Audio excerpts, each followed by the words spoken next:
போராட்டம், அரசு ஊழியர்கள் போராட்டம், ஆசிரியர்கள் போராட்டம், இடைநிலை ஆசிரியர்கள் போராட்டம், பகுதி நேர ஆசிரியர்கள் போராட்டம், இதெல்லாம் உங்க ஆட்சியில மக்கள் மகிழ்ச்சியா இருக்காங்கன்றதுக்காக நடக்கிற போராட்டமா சார்? எனக்கு தெரிஞ்சு மக்கள் சந்தோஷமா இருக்கிறாங்கன்னா பொங்கல் வச்சு கொண்டாடுவாங்கன்னு கேள்விப்பட்டிருக்கிறேன். உங்க ஆட்சியில தான் போராட்டம் நடத்தி அவங்களுடைய மகிழ்ச்சியை வெளிப்படுத்துறாங்கன்னு நினைக்கிறேன். இன்னும் தீரவே தீராத பிரச்சனைகள்னா இருக்கிற இடம் பிரச்சனை, பார்க்கிற வேலை பிரச்சனை, பண்ற தொழில் பிரச்சனை, விலைவாசி பிரச்சனை, தண்ணி பிரச்சனை, பஸ் வசதி இல்லைன்ற பிரச்சனை, ரோடு சரி இல்லைன்ற பிரச்சனை, ஆஸ்பத்திரி சரியா இல்லைன்ற பிரச்சனை, இப்படி எல்லாம் ஒரு அடிப்படை விஷயங்களே பிரச்சனையா இருந்தா அப்போ ஆளுங்கட்சின்னு ஒண்ணு எதுக்குதான் இருக்கிறாங்க அப்படின்னு தானே மனசுல தோணும் மக்களுக்கு.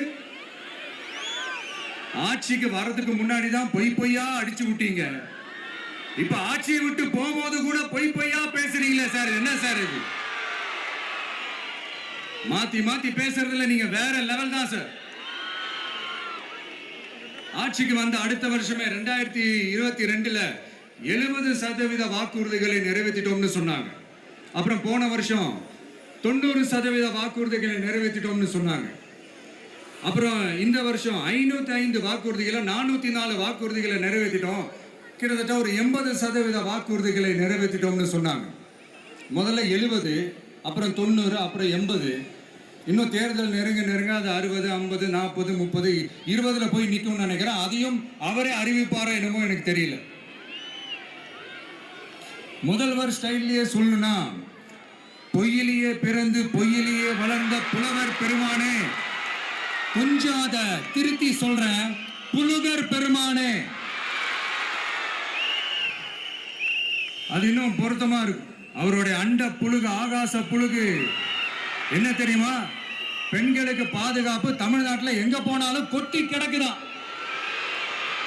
அப்படி அது உண்மைனா அண்ணா யூனிவர்சிட்டி அந்த பொண்ணுக்கு ஏன் சார் அப்படி ஒரு கொடுமை நடந்துச்சு? கோவை கல்லூரி பெண்ணுக்கு ஏன் சார் அப்படி ஒரு கொடுமை நடந்துச்சு? பெண் குழந்தைகள் பாதிக்கப்படுறதா கிட்டத்தட்ட 1000க்கும் மேலான போக்சோ கேசுகள் ஏன் சார் பதிவானுச்சு? போதைப் பொருள் கலாச்சாரம் கண்ட்ரோலே இல்லாம அது பாட்டுக்கு தாறுமாற எங்கேயோ போய்கிட்டு இருக்கு. வயலன்ஸ்லாம் தலைவிரிச்சு ஆடுது. அதுக்கு ஒரு ரீசெண்ட் எக்ஸாம்பிள் அந்த ரயில்வே ஸ்டேஷன்ல அந்த சிறுவர்கள் எல்லாரும் சேர்ந்து செஞ்ச அந்த சம்பவம். சட்டம் ஒழுங்கு சரியா இருந்தா ஏன் சார் இப்படி எல்லாம் நடக்குது? சட்டம் ஒழுங்கு சரியா இருக்கணும்னா முதல்ல தமிழ்நாட்டுக்கு ஒரு டிஜிபி வேணும் சார். எங்க சார் போனார் அவரு? எங்க அவரு? சும்மா இந்த ஆக்டிங் ஆபீசரை வச்சுக்கிட்டு அரசாங்கத்தை நடத்துனீங்கன்னா இப்படிதான் சட்டம் ஒழுங்கு சந்தி சிரிக்கும். முதல்ல தமிழ்நாட்டுக்கு ஒரு டிஜிபியை போடுங்க சார். அதுக்கப்புறமாச்சும் சட்டம் ஒழுங்கு சரியாகுதான்னு பார்ப்போம். சரிப்பா, கேள்வியா கேட்கிறிய, நீ வந்தா என்ன செய்வ அதானே கேட்கிறீங்க. கரெக்ட், கேட்கணும். மக்களோட அடிப்படை தேவைகளை தீர்க்கிறது தான் நம்மளுடைய ஃபர்ஸ்ட் வேலையே. அதை தீர்க்கிறதுக்கான அந்த தேடி போறது, அதோட சொல்யூஷனை தேடி போறது தான் நம்மளுடைய ஃபர்ஸ்ட் அஜெண்டாவே. கொஞ்சம் வெயிட் பண்ணுங்க, தேர்தல் அறிக்கை ரெடி ஆயிட்டு இருக்கு. தெளிவான ஒரு தேர்தல் அறிக்கையாவது வரும். என்ன நம்புற உங்களை நான் டிசப்பாயிண்ட் பண்ணவே மாட்டேன்.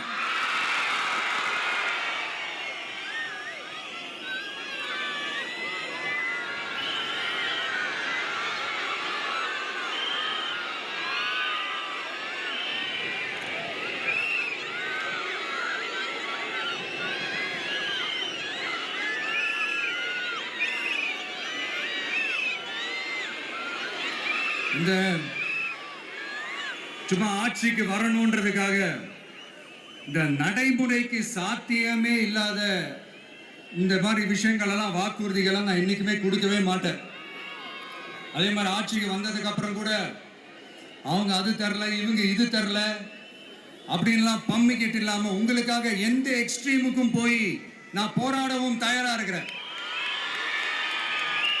அதனால நான் மறுபடியும் இதை நான் ரிப்பீட் பண்றேன். இவ்வளவு நாள் இதை நான் மட்டும் தான் சொல்லிக்கிட்டு இருந்தேன். இப்ப களமே சொல்லுது, 2 பேருக்கு நடுவுல தான் போட்டியே.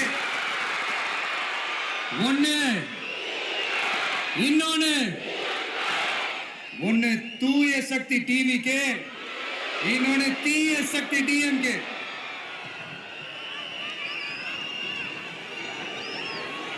இப்ப நம்ம இந்த எலெக்ஷன் விஷயத்துக்கு வருவோம். விஜய் என்னப்பா இவரை மட்டும் தான் எதிர்க்கிறாரு, இவங்களை எதிர்க்க மாட்டேன்றாரு, அவங்கள பத்தி எதுவுமே சொல்ல மாட்டேங்கிறாரு. இல்ல நான் கேட்கிறேன், இது யாருக்கான எலெக்ஷன்? தமிழ்நாடு சட்டசபைக்கான ஒரு தேர்தல். இப்ப இங்க யார் ஆட்சியில் இருக்கிறா? யாரு பொய்யா வாக்குறுதிகளை கொடுத்து மக்களை ஏமாத்துறது? யாரு மக்கள் விரோத ஆட்சியை நடத்துறது? அப்ப இங்க யாரை அகற்றணும்? இந்த மக்கள் விரோத திமுக அரசை அகற்றணும்னா நம்ம யாரை எதிர்க்கணும்? எதுக்கு தேவையில்லாம பல முறை மக்கள் ஆல்ரெடி டிலீட் பண்ணவங்களை எதுக்கு? நம்மளுடைய கான்சென்ட்ரேஷன், நம்மளுடைய டார்கெட் திமுகன்றப்போ டார்க்னஸ் குள்ள எதுக்கு கல்லெறியணும்? இங்க மக்களை விரும்புற விஜய் வேணுமா, இல்ல மக்கள் விரோத ஆட்சி நடத்துற ஸ்டாலின் சார் வேணுமா? அவ்வளவுதான் இந்த தேர்தலே. இதுக்கு நடுவுல வேற யாருமே கிடையாது. புரியுதுங்களா உங்களுக்கு? என் நெஞ்சில் குடியிருக்கும் சேலம் மக்களே,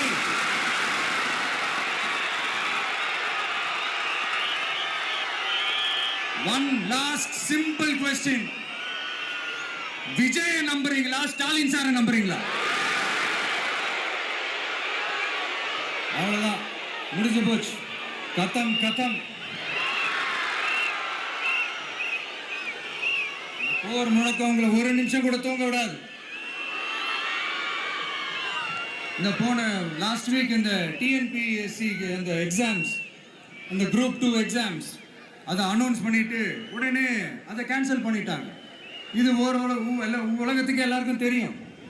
கேன்சல் பண்ணிட்டு ரொம்ப சிம்பிளா டெக்னாலஜி இதோ சம் ஃபால்ட், டெக்னிக்கல் ஃபால்ட் அப்படின்னு சொல்லி அதை கடந்து போயிட்டாங்க. இத்தனை வருஷமா ராத்திரி பகலமா கஷ்டப்பட்டு படிச்சு எப்படியாவது நமக்கு அந்த வேலை கிடைக்காதான்னு அந்த எக்ஸாம்ஸை ஃபேஸ் பண்ண வந்த நம்மளுடைய தம்பி தங்கைகள் எவ்வளவு ஒரு மன உளைச்சலுக்கு ஆளாயிருப்பாங்க. அதை யாராவது யோசிச்சு பார்த்தீங்களா? ஒரு எக்ஸாம்ஸை ஒழுங்கா நடத்த தெரியல, இதுல உலக நாடுகளோட போட்டி போடுறாங்களாம். நம்மளுடைய தம்பி தங்கைகள் நம்ம அம்மா அப்பா கிட்ட சொல்லுங்க,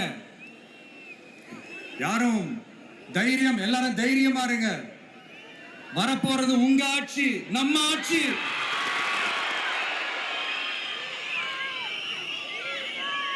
அதனால இந்த மாதிரிலாம் எதுவும் நடக்காம சமூக நீதிக்கான ஒரு நல்ல ஆட்சியை அமைப்போம்.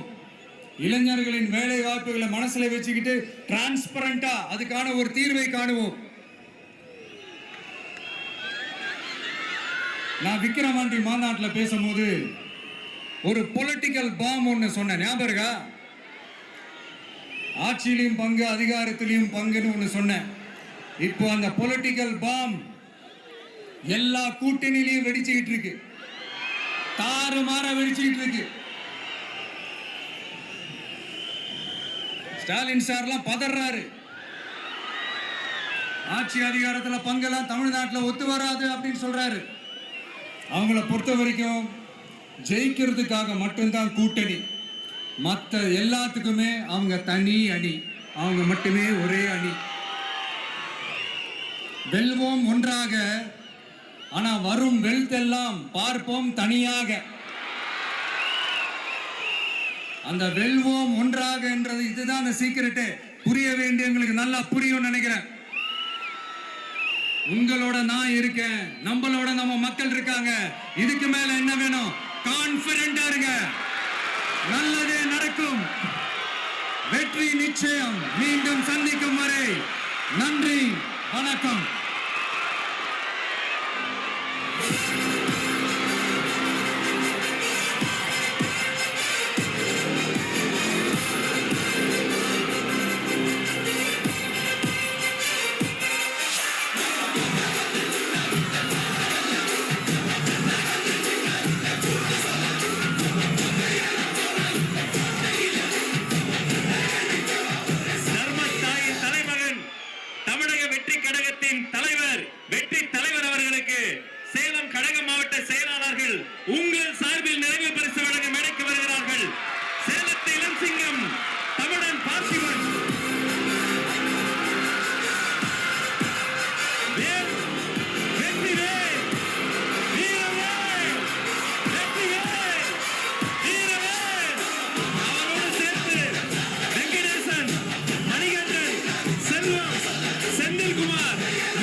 வெற்றி வேலை பரிசளிக்கிறோம்.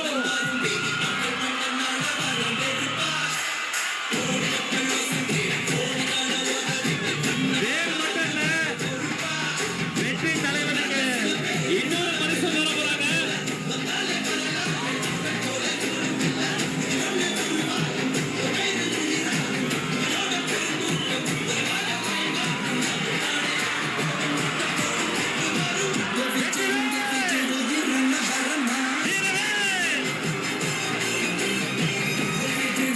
வேலோடு சேர்த்து தலைவர் கையில மிக முக்கியமான ஒண்ணு தர போறாங்க. சாட்டை. தீய சக்தியை வெளுக்க போகும் சாட்டை. தூய சக்தியை படைக்க போகும் சாட்டை. உங்கள் வீட்டு பிள்ளையின் வெற்றி சாட்டை. தேசிக்கு வேறு விஜய், நம்ம நாட்டுக்காக விஜய்.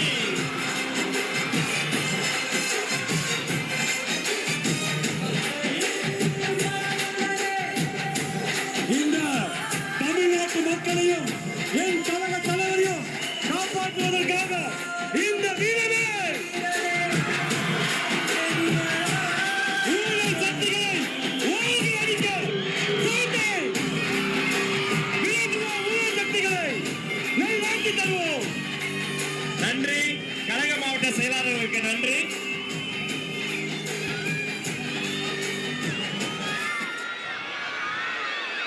மாவட்ட செயலாளர்களுக்கு நன்றி. தமிழக வெற்றி கழகத்தின் கொள்கை பொதுச் செயலாளர் டாக்டர் KG அருண்ராஜ் ஐஆர்எஸ் அவர்கள்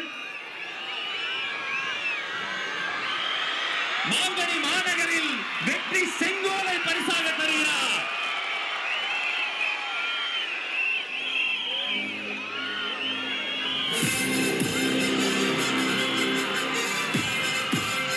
அந்த வெள்ளி செங்கோலோடு சேர்த்து மக்களின் சார்பில் மாங்கனி மாநகரில் மாவட்ட கழக செயலாளர் மக்கள் சார்பில் பொன்னிற செங்கோலையும் தருகிறார்.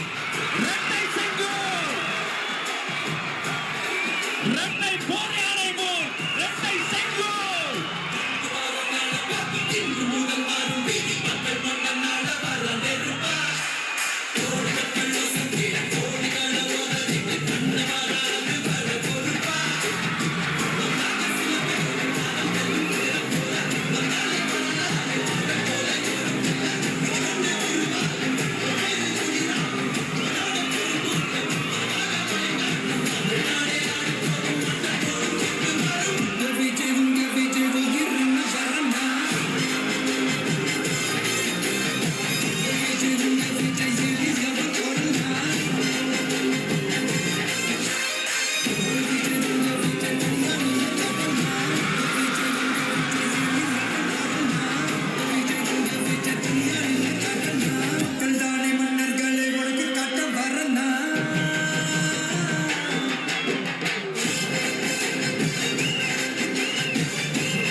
தோழர்களுக்காக அவர்கள் தொழுகை செய்வதற்கான அரங்கமும் ஏற்பாடு செய்யப்பட்டிருக்கிறது. இத்தனை நேரம் பொறுமை காத்து எங்களோடு இணைந்திருந்த அத்தனை சொந்தங்களுக்கும் நன்றி. நன்றி. வெற்றி. வணக்கம்.